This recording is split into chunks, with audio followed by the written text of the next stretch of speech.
On a freezing Christmas Eve, a billionaire took a shortcut through a quiet park and stopped. On a lonely bench sat a trembling little girl waiting for a promise that never came. That single choice rewrote 3 lives, proving family isn't blood, but the courage to stay when it matters most. The snow didn't fall like a storm. It fell like a decision, soft, steady, impossible to ignore. Grayson Vale stepped out of his glass tower at 38, phone still buzzing with board messages and end-of-year numbers. Valeworks had become a name people whispered with envy, billions in valuation headlines, interviews, charity galas that never felt like enough.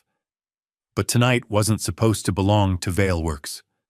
Tonight belonged to Owen, 9 years old, waiting at Aunt Elisa's place with a paper crown from school and a tradition one present before bed, hot chocolate, and the same old Christmas movie they'd watched since Owen could talk. Grayson tightened his navy overcoat and cut through the city park faster than the main street, quieter than the press outside the lobby. The park was dressed up for Christmas, string lights looped around bare trees, a small vendor cart selling cocoa, and a ribbon of footprints across the pathways. Then he saw the bench. A shadow at first. A small shape in the curve of the wooden slats, too still for the cold, too small to be alone. Grayson's feet stopped before his thoughts did, and for the first time all year, he forgot his phone existed. He approached slowly, like the wrong sound might shatter her. A girl about 7 years old curled against the back of the bench, knees drawn up. Her coat was thin and outdated, buttons mismatched. A knit hat sat crooked on her head, like it had been tugged on in a hurry. Her hands were tucked under her arms, but her shivering was visible anyway, traveling through her like a silent alarm. Grayson's first instinct was simple: call 911. His second instinct was softer: don't scare her.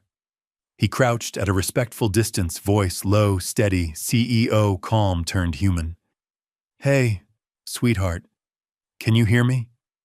Her eyes fluttered open, brown eyes, wide, wary, too old for her face.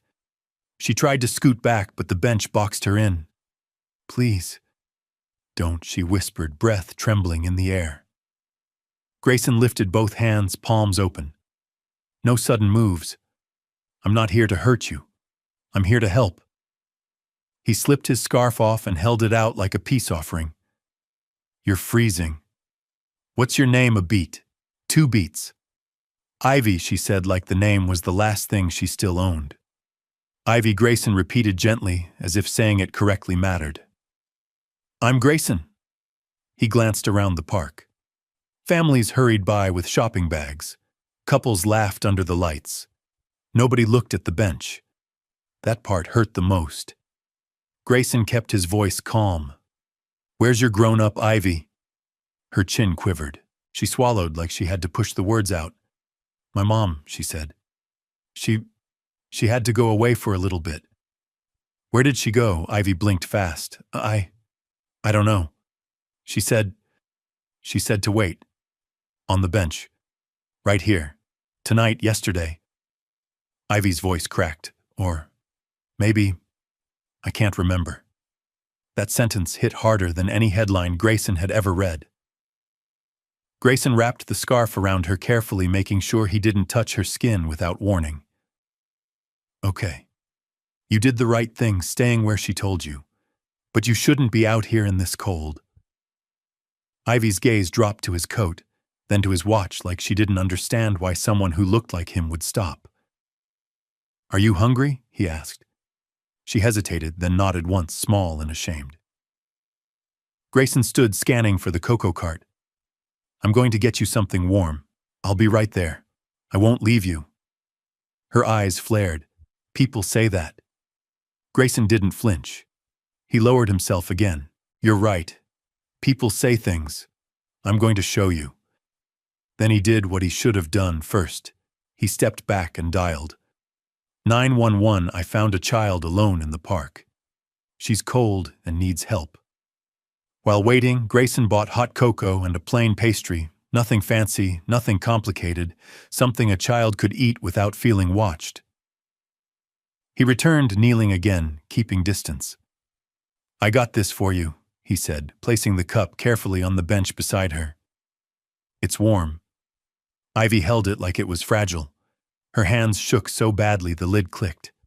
Slow, Grayson coached. Little sips. She drank, then exhaled a sound that wasn't relief yet, but it was close. Grayson called his sister, next voice clipped with urgency. Elise, I need you. Grayson. Her tone changed instantly. What happened? I found a little girl. Alone. She's freezing. He looked at Ivy as he spoke, as if she deserved to know she wasn't invisible anymore. Can you meet me? You're closest. Elise didn't ask for drama. She asked for facts. Is she responsive? Any injuries? She's awake, shivering. She says her mom told her to wait on this bench. Bring her to my place, Elise said. Now. I'll get blankets and warm soup. And Grayson, good job calling it in. We'll do this right. Grayson swallowed. Yeah, we'll do it right.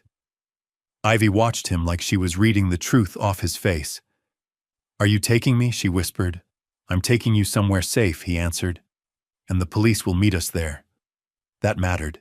Safety, witnesses, procedure, not secrecy, not rescues for show, just help. Elise's home smelled like cinnamon and hospital-clean hands. The moment Grayson arrived, Elise moved with practiced calm, blankets, first warm room, no crowding. She checked Ivy's temperature with gentle efficiency, offered soup, and kept her voice soft. Owen stood in the hallway clutching a toy car, eyes wide. Dad. Who is that? Grayson knelt to Owen's level. Her name is Ivy. She needs help tonight. We're going to be kind, okay? Owen nodded quickly, then did something that made Grayson's chest tighten. He stepped forward slow and held out the toy car. You can have it if you want. Ivy stared unsure, then touched it like it might disappear. Elise murmured, She's cold, but she's stable. We warmed her up safely. No sudden hot bath, no shock. Good. Grayson exhaled the breath he'd been holding. Then the knock came. 2 officers, polite but serious, with a detective behind them. Detective Ramirez. Grayson told the story clearly, bench cold, no guardian present the child's statement, his calls. Ramirez nodded, taking notes. We'll need her mother's name. Ivy's spoon paused. My mom is Nora Marlowe, she said, voice small. Ramirez's eyes flicked up just for a second, like the name meant something. Mr. Veiled Detective Ramirez said, Could we speak privately? In the kitchen away from Ivy and Owen, Ramirez lowered his voice. Nora Marlowe was reported missing 3 weeks ago by her sister. Grayson's stomach dropped. Missing, he repeated. Yes. There's also a documented history of mental health instability. The report mentions bipolar disorder and a lapse in treatment. Grayson's anger tried to rise. How could a mother leave a child on a bench? But it collided with something heavier, fear. Fear that Nora hadn't chosen to abandon Ivy. Fear that something had happened. What happens to Ivy now? Grayson asked. Procedure says emergency placement, Ramirez replied. Temporary foster care tonight. Child Protective Services will assign a caseworker. Grayson pictured Ivy alone again. Different house, different faces, different doors. On Christmas Eve. His throat tightened. Can she stay with me for tonight? Ramirez blinked, surprised. That's not standard. I know, Grayson said, steady, controlled. But she trusts me enough to drink cocoa. She's calm around my son. My sister is a pediatric nurse. You can run whatever checks you want. Ramirez studied him. This would be temporary. A social worker would visit immediately. No promises. I'm not asking for promises, Grayson said. I'm asking for mercy with accountability. A beat. Ramirez nodded once. I'll call CPS. Paperwork spread across Elise's dining table like a storm of forms. Grayson signed what he had to sign. Elise provided her credentials. Ramirez verified identities, logged the situation, made it clear, temporary placement. Caseworker first thing in the morning. Grayson didn't argue. He didn't negotiate. He didn't billionaire his way through. He agreed. Because Ivy wasn't a business acquisition. She was a child. When the officers left, Elise handed Grayson a small bag donated clothes from the pediatric ward. Clean, warm, a little too big. Go, Elise said. Get her settled. Keep it calm. Grayson drove slowly, heater on low blanket around Ivy's shoulders. Owen sat in the back watching her like he was guarding something precious. Ivy stared out the window at the light's lips slightly parted, as if she couldn't believe the city could look warm. At Grayson's house, the entryway smelled like pine and the faint vanilla candle Owen always insisted on. Grayson showed Ivy the guest room. This is yours tonight. Owen's room is across the hall. Mine is down there. Ivy looked at the bed like it was a trick. This is... For me, yes, Grayson said. For you. Her voice shook. Why Grayson knelt again, always lowering himself, always removing the power from the moment. Because no kid should be alone on Christmas Eve. Later, Owen tugged on Grayson's sleeve. Dad. We still doing our one present? Grayson hesitated, then smiled. Yeah, we're doing it.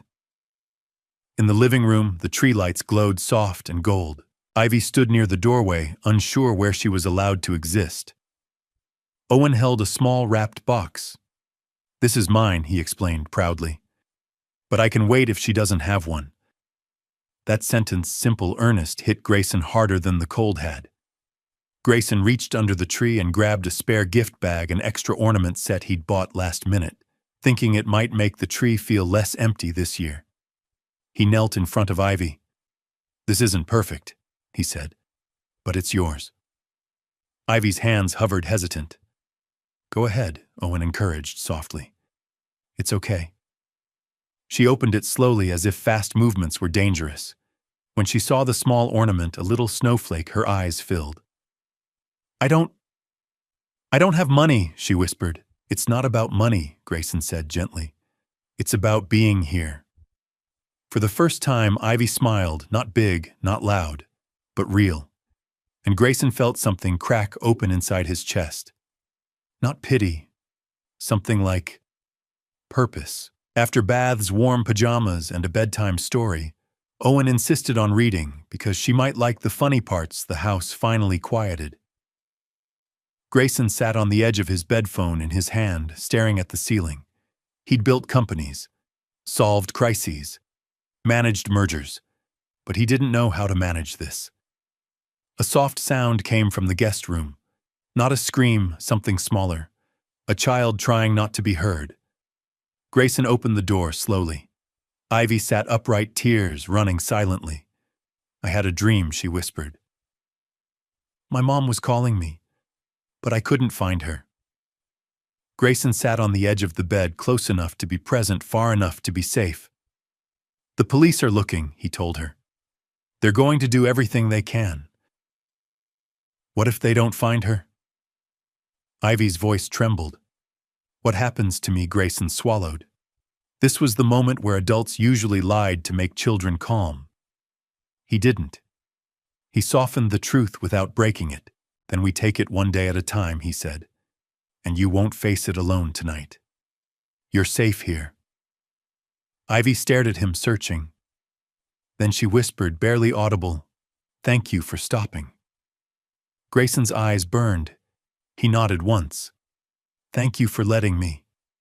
Christmas morning arrived without fireworks. No loud laughter, no chaos.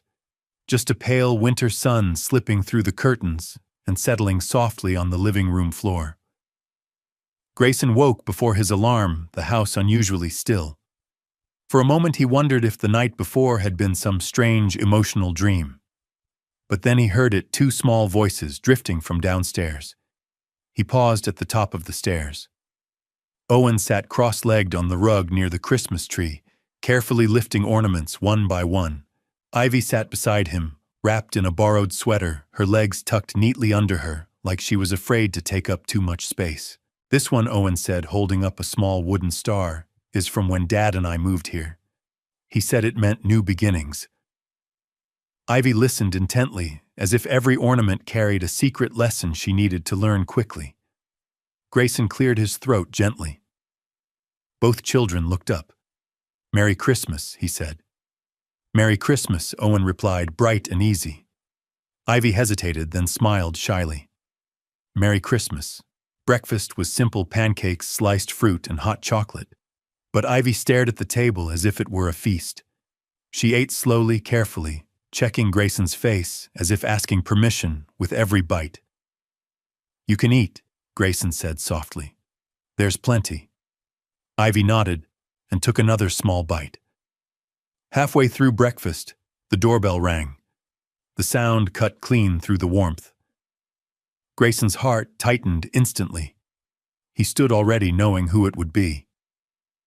At the door stood Miss Alina Park, a social worker with calm eyes and a clipboard tucked neatly under her arm.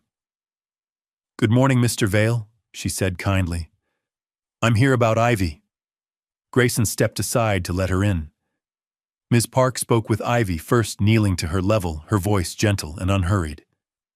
Ivy answered politely, hands folded in her lap, glancing at Grayson now and then, like he was her anchor. Ms. Park then observed quietly how Owen offered Ivy his favorite syrup, how Grayson kept his tone steady, never rushed, never loud.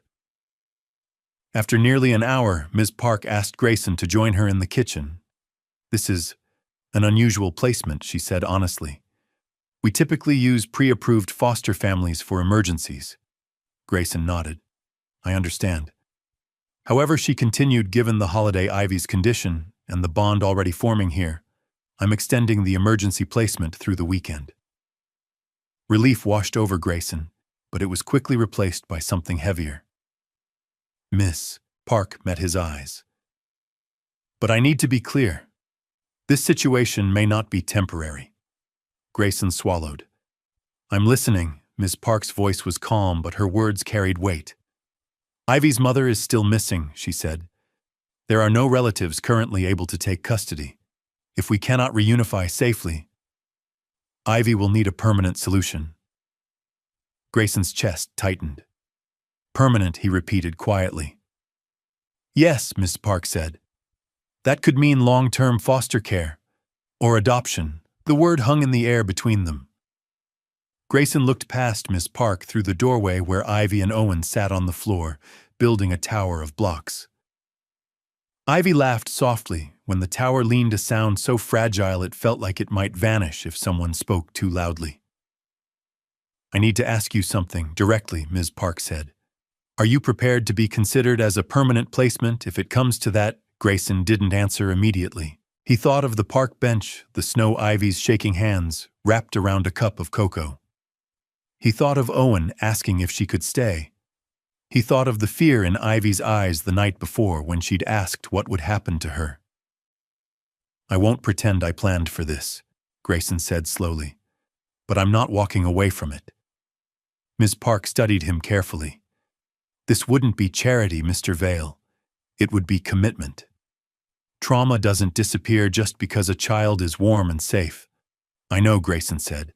"And if Ivy needs therapy, stability, patience, I can provide that. Not perfectly, but consistently." Ms. Park nodded once. "Then we proceed with assessments."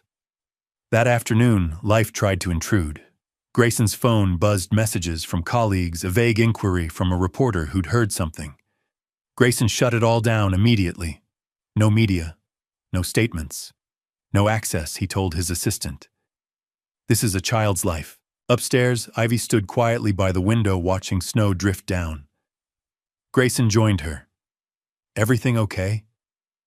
She nodded, then asked in a small voice, "Am I in trouble?" The question landed like a punch. "No," Grayson said firmly. "You didn't do anything wrong. Then why are so many adults talking about me?" Ivy whispered. Grayson knelt so they were eye to eye. "Because adults are trying to make sure you're safe. That's all." Ivy hesitated. "I don't want to go back to the bench." "You won't," Grayson said without hesitation. Her shoulders relaxed just slightly. Later, as Owen showed Ivy how to hang an ornament just right, Grayson realized something unsettling and undeniable. This wasn't just about helping anymore. This was about choosing. 2 days later, the call came. Detective Ramirez's voice was steady, professional. "Mr. Vale, we've located Ivy's mother." Grayson closed his eyes. "Is she alive?" "Yes," Ramirez confirmed. "She's in a psychiatric hospital 2 states away. She was found disoriented and admitted for treatment." Relief and sorrow collided in Grayson's chest. "So, she didn't abandon Ivy on purpose?" he asked quietly. "Based on what we know," Ramirez said, "it appears she was experiencing a severe mental health episode." That evening, Miss Park returned with more information and context. "Ivy's mother, Nora Marlowe, has a documented history of bipolar disorder," she explained gently. "She stopped treatment several months ago. Her condition deteriorated." Grayson listened, jaw-tight, anger slowly dissolving into understanding. "And Ivy?" he asked. Miss Park sighed softly. "Nora believed leaving Ivy in a public, well-lit place would keep her safe. It wasn't a rational decision, but it wasn't cruel either." Later that night, Grayson sat with Ivy at the kitchen table. He didn't rush. He didn't soften the truth too much. "Your mom is sick," he said gently, "in a way that makes her think and act differently sometimes." Ivy stared at her hands. "Did I make her sick?" "No," Grayson said immediately, firmly. "You didn't cause it. Ever." "What if she gets better?" Ivy asked. "Then we'll listen to the doctors and do what's safest for you," Grayson replied. "Nothing will happen without people making sure you're okay." Ivy nodded slowly. "She loves me," Ivy whispered. Grayson met her eyes. "Yes, she does." Tears slid down Ivy's cheeks, silent and heavy. Grayson didn't stop them. He let her feel what needed to be felt. That night, as Ivy slept peacefully for the first time since the park bench, Grayson sat alone in the darkened living room. He finally understood the weight of what lay ahead. This wasn't a moment. It was a responsibility. And for the first time, he didn't feel afraid of it. The city moved on like it always did. Snowplows, scraping streets, storefronts, reopening, people laughing under lights, as if nothing fragile had ever happened on a park bench. But Grayson couldn't move on. Not yet.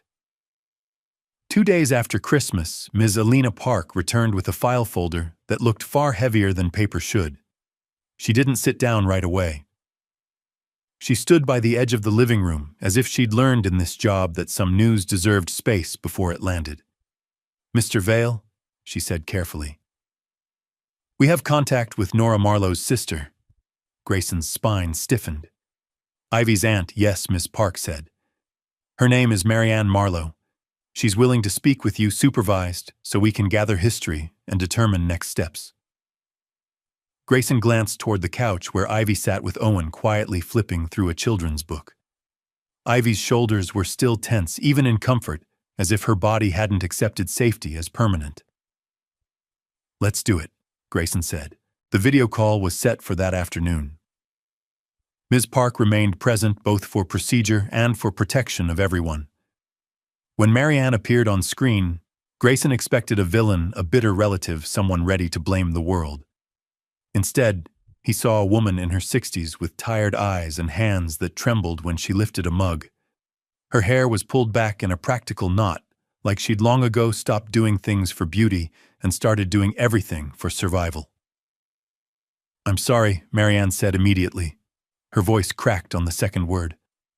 "I'm so sorry you had to find her like that." Grayson stayed calm, but the edge in his chest sharpened. "Where were you? Why didn't anyone know Ivy was alone?" Marianne flinched like she'd been asking herself the same thing for years. "Nora. She runs when she's unwell," Marianne admitted. "She thinks people are after her. She thinks every door is unsafe. She won't stay in one place long enough for help to catch up." Ms. Park asked gentle questions, timeline, known addresses, prior episodes. Marianne answered with painful precision. "Not excuses, context." "She stopped treatment months ago," Marianne said, looking down. "She was doing better, and then she decided she didn't need it. That's how it starts. She said she felt free. Then she started talking fast, sleeping less, making plans that didn't make sense. When I tried to intervene, she disappeared. Grayson's jaw tightened, and Ivy Marianne's eyes filled. Nora loves Ivy. She does. When she's stable, she's the warmest person in the room. She sings. She makes pancakes shaped like hearts. But when she crashes, she's not herself. Grayson felt anger, yes, anger at a system that let a mother fall through cracks. Anger at a world where a child could be invisible on a bench, but the anger didn't have a clean target anymore. It had nowhere safe to land. Marianne wiped her cheek. I was the one who filed the missing report. The police said they needed a last known location. I didn't have one. Nora didn't want to be found. Ms. Park's voice softened. Ms. Marlowe, can you take custody of Ivy? Marianne's shoulders sank like she'd been waiting for the question to end her. I can't, she whispered. I'm not well. I'm on oxygen some nights. I can barely get groceries. I want to help, I do, but I can't raise a child. Grayson stared at the screen, then asked the question that mattered most. Does Nora have anyone else? Marianne swallowed. No. Ivy's father left when she was a baby. He's not in the picture. It's just us. The silence that followed was loud. Then Marianne looked straight into the camera, voice small but steady. I want what's best for Ivy, she said. And if Ivy is safe with you, if she's calm, if she's eating, if she's sleeping, please, don't let her fall back into the cracks. She's already survived too much fear. Grayson's throat tightened. I won't, he said quietly.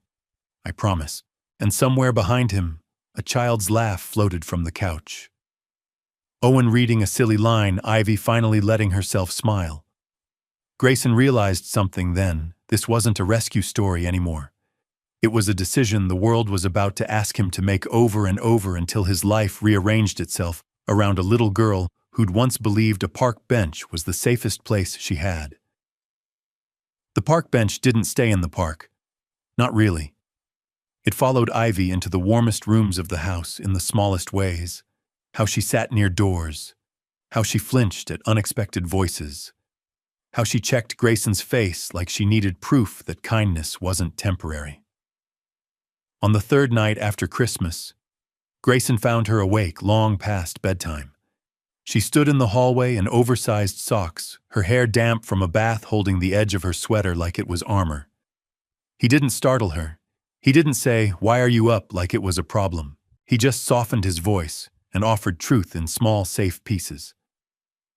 Hey, kiddo, he said gently. Can't sleep. Ivy shook her head once. Grayson crouched down so they were level. Do you want water? Or do you want to sit for a minute? Ivy hesitated, then nodded. They sat on the stairs, the house quiet around them. Snow tapped softly against the windows like a distant drum. Ivy stared at the living room. The tree lights still glowed, though Christmas had passed. Owen's toy cars were lined up in a neat row on the carpet, as if order could keep the world steady. Finally, Ivy whispered, Am I going to leave? Grayson felt his chest tighten. He didn't answer too fast. He didn't want to lie with speed. Right now, he said carefully, You're staying here. CPS knows. Ms. Park knows. We're doing this the right way. Ivy's fingers tightened around her sweater hem, but before, adults said things. Then they left. Grayson nodded slowly. That happened, and I'm sorry. Ivy's eyes shimmered. If I'm good, can I stay? That sentence hit him harder than any business crisis ever had. Grayson leaned in, voice firm but kind, the kind of firmness a child can hold on to. Ivy, he said, you don't earn safety by being good. Her breath caught. You deserve safety because you're a child, he continued. Because you're a human being. Not because you're quiet, not because you don't cry, not because you make yourself small. Ivy stared at him like he'd spoken a new language. Then very softly, But my mom, she left. Grayson chose his words with care. Your mom is sick. That sickness affects her choices. It's not your fault. Ivy's voice cracked. Did I make her sick? No, Grayson said instantly. No, never. She blinked hard, tears spilling. She wiped them fast, like tears were something dangerous. Grayson didn't tell her to stop crying. He didn't rush to fix it. He just stayed. After a long minute, Ivy whispered, I don't want to go back to the bench. Grayson felt heat rise behind his eyes. You won't, he said, voice low and certain. Not on my watch. Ivy looked down, then asked almost inaudible, What if you change your mind? Grayson exhaled slowly. This was the real fear, the fear that love came with an expiration date. He nodded toward the living room. See that couch, that table, those lights? Ivy nodded. They don't belong to the house, Grayson said. They belong to the people in it, and people make choices. He paused, letting the next part land gently. I'm choosing you today, he said, and tomorrow, and the day after that. And if the system asks me to prove it, I will. Ivy's shoulders loosened a fraction. Her breathing eased. Then she did something small that felt enormous. She leaned her head against his arm. Not hugging, not clinging. Just trusting. Grayson stayed still, letting the moment exist without grabbing it too tightly. Because that was how you built safety. Not with grand gestures, with quiet consistency, one night, one staircase, one choice at a time. By the end of the first week, Grayson learned something sobering. Love didn't skip paperwork. It didn't bypass home studies. It didn't cancel trauma. It simply gave you a reason to show up for every difficult step. Ms. Park returned with a schedule that looked like a second job: background checks, fingerprints, interviews, home inspections, pediatric follow-ups, therapy referrals for Ivy school coordination. It was procedure, yes, but Grayson recognized something underneath it. Protection. For Ivy, Ms. Park said, tapping the file. This process is meant to make sure her next home doesn't become her next heartbreak. Grayson nodded. Tell me what you need. Ms. Park looked at him carefully. I need to know your intentions, not emotionally, legally. Permanency is serious. It requires stability, time, support. You're a CEO. Your life is demanding. Grayson didn't flinch. Then my life changes. That was new for him, saying it out loud like a vow. He adjusted his schedule immediately. Board meetings moved. Late nights ended. He delegated more than he ever had. He walked Owen to school himself because he realized how many mornings he'd traded for just one more email. Elise visited often, not to babysit, but to support an extra adult in the orbit, a calm presence Ivy could recognize. One evening, Ivy spilled a cup of juice at the table. She froze like the air had turned to glass. Her eyes widened, her breath hitched, her hands trembled. She stared at Grayson like she was bracing for anger that had trained her nervous system. Owen reached for paper towels. It's okay, he said automatically, like he'd grown up in a home where mistakes weren't emergencies. Grayson kept his voice level. No big deal. Accidents happen. Ivy didn't move. Grayson realized then she wasn't hearing his words. Her body was hearing her past. So he changed the moment. He smiled gently and said, Want to help me clean it up? Ivy blinked. Not, I'll do it. Not, you're in trouble, just help. Slowly, she nodded. Together, they wiped the table. Together, they tossed the napkins. Together, they restored order without fear. Later, Ms. Park observed another visit. She watched how Grayson spoke to Ivy, how he gave her choices, how he didn't force affection, how he corrected behavior without shame. Then she pulled him aside. You're doing well, she said, but her eyes remained serious. I need you to understand something, Mr. Vale. Grayson nodded. Tell me. This won't be linear, she said. Ivy may have nightmares. She may test boundaries. She may push you away just to see if you'll leave. Grayson swallowed. And if she does, Ms. Park's tone softened. You stay. You stay calm. You stay consistent. That's how safety rewires. Grayson glanced into the living room where Ivy sat beside Owen watching him build a toy racetrack. She wasn't laughing loudly. She wasn't carefree yet, but she was present. And presence after what she'd survived was its own kind of victory. Grayson looked back at Ms. Park. "I'm still here," he said simply. "Whatever this takes." Ms. Park nodded once, almost approvingly. "Good," she said, "because the next step is the hardest one." Grayson's heartbeat slowed, but his resolve sharpened. "What's next?" he asked. Ms. Park held his gaze. "We talk about permanency," she said, "and we do it with the truth." The hospital didn't smell like sadness. It smelled like disinfectant and quiet rules. Grayson noticed that first, the way places built to hold broken minds tried very hard not to look broken at all. White walls, muted colors, chairs arranged to keep distance polite. Ms. Park walked beside him, clipboard tucked under her arm like a shield. "This meeting is supervised," she reminded gently. "If at any point it becomes overwhelming, we stop." Grayson nodded. Understood.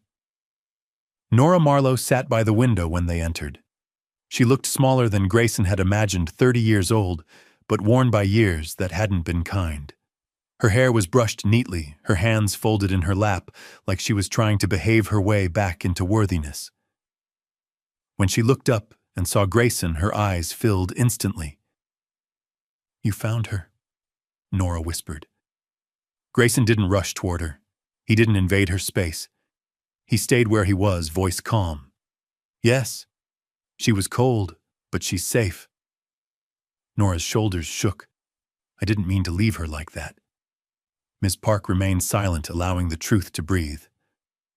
"I thought the lights would keep her safe." Nora continued, words tumbling. "The park, people walk there. I told her to wait. I really believed I'd be back." Grayson felt anger stir, but it didn't rise unchecked. It transformed into something steadier. "I believe you," he said. But Ivy was alone, and she was terrified. Nora nodded, tears spilling freely now. I know. When they told me where she was found, I broke." She pressed a hand to her chest. "I love my daughter. My head lies to me sometimes." That sentence changed everything. Not an excuse, an explanation. Ms. Park finally spoke. "Nora, doctors believe your condition requires long-term treatment and stability before reunification could be considered." Nora nodded weakly. "They told me." She looked at Grayson, eyes searching. "Is she angry with me?" Grayson answered honestly, because that was the only way this could be safe. "She misses you. She worries about you. And she's learning that what happened wasn't her fault." Nora sobbed quietly, shoulders folding inward. "I don't want her waiting anymore," she whispered. "Waiting for me to get better. Waiting for me to come back." She looked down at her hands, then back up. "I don't think I can be what she needs right now. Maybe not ever." Grayson felt the weight of that admission settle into the room. "I won't disappear from her story," Nora added quickly. "I don't want to be erased." "You won't be," Grayson said firmly. "She'll know who you are, where she came from, the good parts, the love." Nora's lips trembled. If I let her go, will you keep her safe?" Grayson didn't posture. He didn't promise perfection. "I will choose her," he said simply. "Every day." Nora closed her eyes, and in that moment Grayson understood something brutal and profound. This wasn't a handover. It was a mother, sick and grieving, choosing her child's future over her own pride. Ms. Park slid the papers forward, not as a demand, but as an option. Nora's hand shook as she signed. When she finished, she looked up one last time. "Please tell Ivy that I love her." Grayson nodded, throat tight. "I will." As they left the room, Grayson didn't feel victory. He felt responsibility, heavy, permanent, and earned. 3 months passed. They didn't pass quietly. They passed with evaluations, home studies, therapy sessions, background checks, and questions that felt intrusive but necessary. Grayson learned to answer them without defensiveness, because none of this was about him. It was about Ivy. Ivy started therapy twice a week. The therapist never pushed, never forced memories. They drew pictures, played games, talked about feelings in colors instead of words. Some nights Ivy slept through until morning. Other nights she woke crying, convinced she'd been left again. Grayson learned not to rush her fear away. He learned to sit on the edge of the bed and say the same thing calmly every time you're here. I'm here. Consistency became the language of safety. At school, Ivy struggled at first. Loud noises startled her. Sudden movements made her freeze. But slowly, painfully slowly, she began to raise her hand, to answer questions, to laugh without checking the room. Owen became her quiet constant. He didn't protect her loudly. He just stayed nearby like a lighthouse that didn't need applause. One afternoon, Ivy brought home a drawing. It showed a park bench under falling snow. A small girl sat on one end. A tall figure knelt in front of her. Above them she had written in careful letters, "He stopped." Grayson stared at it long after Ivy went to bed. Ms. Park's final home visit was the hardest. She watched how Grayson corrected Ivy without shaming, how he gave choices instead of commands, how he didn't demand affection or gratitude. Then she asked him privately, "Do you understand? This won't be a fairy tale?" Grayson nodded. "I do. Do you understand Ivy may struggle as a teenager, that she may question belonging, that love won't fix everything?" "And you're still here," Grayson didn't hesitate. "I'm still here." Ms. Park closed her folder slowly. "Then I'll recommend approval." Grayson felt something inside him release, but only a little.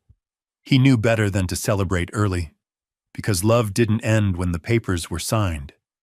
That's when the real work began. Spring sunlight filled the courtroom, soft, warm, forgiving. Ivy wore a simple dress and a cardigan Elise had chosen. Nothing fancy, nothing overwhelming, just comfortable. Owen stood beside Grayson, fidgeting with excitement he didn't quite know how to contain. The judge smiled kindly as she reviewed the file. "This court recognizes the seriousness of adoption," she said. "It is permanent. It is binding. It is a promise." Grayson stood straight. "I understand." She looked at Ivy. "Do you understand that Mr. Vale wants to be your forever parent?" Ivy nodded slowly. Her voice was quiet but steady. "Yes. And is that what you want?" Ivy glanced at Grayson, not for permission but for reassurance. He gave her a small nod. "Yes," Ivy said. "I want to stay." The judge smiled. "Then by the authority of this court, Ivy Marlowe will now be known as Ivy Vale." Owen whooped before he could stop himself. The courtroom laughed. Ivy didn't cry. She just stared like someone had finally said out loud what she'd been afraid to believe. Outside, Elise hugged them both. "Welcome to the family officially." That evening, Ivy sat on her bed flipping through a small photo album Elise had made. Photos of her with Grayson, with Owen, with the dog next door, with pancakes and messy smiles. There were also photos of Nora, healthy ones from before the illness took over. Grayson knocked softly. "You okay?" Ivy nodded. "I miss her. That's allowed," Grayson said. Ivy looked up, eyes clear. "I know she was sick. I know it wasn't my fault." Grayson smiled gently. "I'm proud of you." She hesitated, then asked, "Can I call you Dad now?" Grayson's eyes burned. "I'd love that," he said. "Dad," Ivy said softly, testing the word like a new home. Grayson pulled her into a hug, careful, warm, real. And somewhere far away, a park bench sat empty under the sun. No longer a place of waiting, just a place that changed everything. Time didn't rush forward after the adoption. It settled. Like dust after a storm, it fell slowly onto routines, school mornings, packed lunches, therapy appointments, quiet dinners, where no one felt the need to fill the silence just to prove it was safe. For a while, Ivy didn't talk about the park bench. Grayson noticed, but he didn't push. Trauma had its own clock, and forcing it only made it louder later. One evening, months after the courtroom day, Grayson found Ivy sitting alone on the back porch, wrapped in a blanket. Spring had turned cool again, the air smelling faintly of rain and new grass. He stepped outside quietly. "Hey," he said. "Mind if I sit?" Ivy shook her head. No. They sat side by side, watching the yard lights flicker on. Inside, Owen's laughter drifted from the living room as he argued with Elise about a board game rule. Ivy hugged her knees. Dad Grayson turned toward her immediately. He still did that, gave her his full attention, the second she said the word. "What's up?" She hesitated. "Do you ever think about—" That night, Grayson didn't pretend he didn't know which one. Sometimes he said honestly. "What do you think would have happened to me," Ivy asked quietly, "if you hadn't stopped?" The question landed gently, but it carried weight. Grayson stared out into the dark for a moment. He'd thought about this more times than he could count, but saying it out loud felt different. "I don't know," he said carefully. "And I'm glad I don't have to know." Ivy nodded slowly. "I try to imagine it sometimes, but my chest gets tight." Grayson reached for the blanket and pulled it a little closer around her shoulders, not touching her unless she leaned first. "You don't have to imagine it," he said. "That version of the story doesn't exist anymore." She swallowed, but it almost did. "Yes," Grayson said, "and that's scary. It's okay to say that." Ivy was quiet for a long time. Then she asked the question that came from deeper than fear. "Do you ever regret it?" she whispered. "Taking me in, all the rules, the waiting, the paperwork, the complications." Grayson turned fully toward her now. "No," he said without hesitation. "Not once. Not for a second." "But it changed your life," Ivy said. "Your work, your time." Grayson smiled softly. "It corrected my life." She frowned, confused. "I was moving fast," he explained. "So fast I didn't notice what I was passing. You didn't slow me down. You showed me where to stop." Ivy blinked, eyes shining. "Even when I'm hard, especially then," Grayson said. "That's when kids need adults the most." Ivy looked down at her hands. "Sometimes I still feel like I came from nothing, from trash, from a bench." Grayson felt a familiar ache rise in his chest. He waited. This wasn't a moment to rush. When he spoke, his voice was calm but unmovable. "You didn't come from trash," he said. "You came from a mother who was sick and trying to protect you the only way she knew how. You came from circumstances, not worthlessness." Ivy's breath shook. "The bench wasn't who you were," Grayson continued. "It was just where you were." She leaned into his arm, then not tentative this time, certain, and Grayson stayed exactly where he was. Years passed the way real years do. Unevenly, Ivy grew taller. Her voice changed. Her laughter came easier. She learned how to argue properly, loudly with conviction, and how to apologize without shame. Owen grew into a teenager who pretended he didn't care, but always waited to make sure Ivy got inside safely, always left the porch light on. Grayson changed too. He still ran veil works, still spoke on stages, still signed deals that made headlines. But he left meetings early without apology. He missed calls. He chose school events over networking dinners. And for the first time in his life, he didn't feel like he was losing something by doing so. One winter evening, years after the adoption, Grayson drove past the city park on the way home. Snow fell again, soft and steady. He slowed without meaning to. The bench was still there. Different wood, new paint, same shape. When he got home, Ivy was already waiting at the kitchen table, textbooks spread out, brow furrowed in concentration. "Hey," Grayson said. How was school? She sighed dramatically. Long. But, okay. Then she paused. We talked about family in class today. Grayson raised an eyebrow. Oh yeah, Ivy said. Everyone kept talking about biology like that's the only thing that counts. She looked up at him. I told them family is who shows up, even when it's inconvenient. Grayson smiled. And what did your teacher say? She said that was a very mature answer, Ivy replied, smirking, which usually means she didn't know how to argue with me. They both laughed. Later that night, Ivy knocked on Grayson's door, no fear, now just habit. Dad, he looked up from his laptop. What's up? She stepped inside, hands in her pockets. I just wanted to say something. Grayson closed the laptop. I'm listening. I know you didn't have to stop that night, Ivy said. You could have kept walking. A lot of people would have. Grayson nodded slowly. But you didn't, she continued. And because of that, I got a life where I don't have to wonder if I'm allowed to exist. Grayson stood and pulled her into a hug, firm, warm, unafraid. You didn't need permission, he said quietly.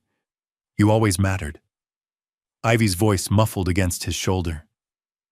I love you. I love you too, Grayson said. Always. Down the hall, Owen called out. Okay, this is getting emotional. Can we order pizza now? They laughed again, and somewhere in the city a park bench sat empty under falling snow. No child waiting. No promise unkept. Just a reminder that sometimes the most important thing a person can do isn't heroic or loud or planned. It's simply choosing to stop. Later that night, Ivy lingered by the window watching snow drift down like it did that first Christmas Eve. Grayson found her there. No lecture, no pressure, just presence. I sometimes think about the bench, Ivy said softly. How I looked. How small I was. Grayson leaned against the wall beside her, careful not to crowd her. I remember, he said. Ivy's voice trembled. Sometimes I feel like I came from nothing, like I was unwanted. Grayson's jaw tightened, not at her, but at the lie life had tried to teach her. You didn't come from nothing, he said firmly. You came from a mother who loved you and got sick. You came from a moment that shouldn't have happened, but it doesn't define who you are. Ivy swallowed hard. But I was on a bench. Next to stop, Grayson said gently, not harsh, but absolute. Listen to me. He turned toward her fully. That bench was a place, not your identity. Ivy's eyes filled. Grayson continued, voice steady, the kind of steady a child remembers forever. Who you are is brave. Who you are is kind. Who you are is resilient. Who you are is my daughter. Ivy's lips parted, breath shaking. Even if I wasn't planned. Grayson smiled soft, almost broken with love. Especially because you weren't planned, he said. Life gives you the best things that way. Ivy wiped her tears, angry at them. I hate crying. Grayson chuckled. Your brother hates it too. He does it anyway. A beat, then Ivy laughed through the tears. And in that laugh was a whole new ending. Because the truth wasn't that Grayson found a child on a park bench. The truth was that a child found a family willing to stop. Willing to do it right. Willing to choose her again and again long after the snow melted. Ivy whispered, I love you, Dad. Grayson's eyes burned. He didn't hide it. I love you too, sweetheart, he said. Always. Outside, the city kept rushing. Inside, the story finally slowed down. Not because life was perfect, but because for the first time, nobody was being left behind. Did this story move you? Share your thoughts in the comments and rate this story from 1 to 10. Don't forget to like, share, subscribe to the channel, and click the bell icon so you don't miss other heartwarming stories. Click on the last screen to see the next emotional chapter waiting for you. See you in the next story.